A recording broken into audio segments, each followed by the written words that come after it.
Hello guys, तर स्वागत आहे तुमचं नवीन एका ब्लॉगमध्ये. त्याचं नाव आहे समिधा साळवे. तर नवीन असाल तर सबस्क्रायबर नक्कीच करा, लाईक करा, शेअर करा, कमेंट करा आणि सपोर्ट करा मित्रांनो.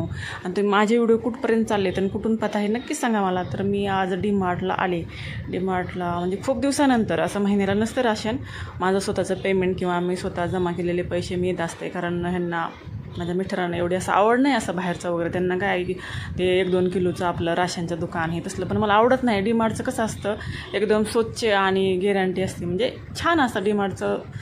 आणि असं दुकानचं वगैरे आणलं का त्याच्यात काही ना काही खडे वगैरे. इथलं कसं स्वच्छ, एकदम स्वच्छ असतं इथलं राशन वगैरे, डाळी वगैरे. आणि आम्हाला जास्त वगैरे लागत नाही राशन वगैरे खायला प्यायला. सगळं डाळी वगैरे 1-1 किलो घेतल्या तरी पण 1-2 महिन्याचा, म्हणजे 1-2 महिने चालतं, जास्त संपत नाही. आता आहेतच किती घरामध्ये 2-3 माणसं. मग चला, खूप दिवसानंतर 2-3 महिन्यानंतर डीमार्टला गेले. आणि मला डीमार्टला आवडतं. इथं कसं आहे, जिरे मोहरी डाळी त्याच्यामध्ये एकदम स्वच्छ असतात, त्याच्यात खडे वगैरे नसतात, खूप छान असतात. तर घेतलं. मग यांना म्हटलं तर मी म्हणलं होतं यांना, माझ्या मिस्टरांना. ती बोलले नाही रे, जातो तिथं. मग ती आमची किरायावाली मुलगी होती वरची राहणारी, तिच्यासोबत मग गेले. मी तिला घेऊन येतो. 6:30 वाजले. मग तिथं आम्ही गेलो होतो. मग घेतलं सर्व राशन सामान वगैरे सर्व भरलं.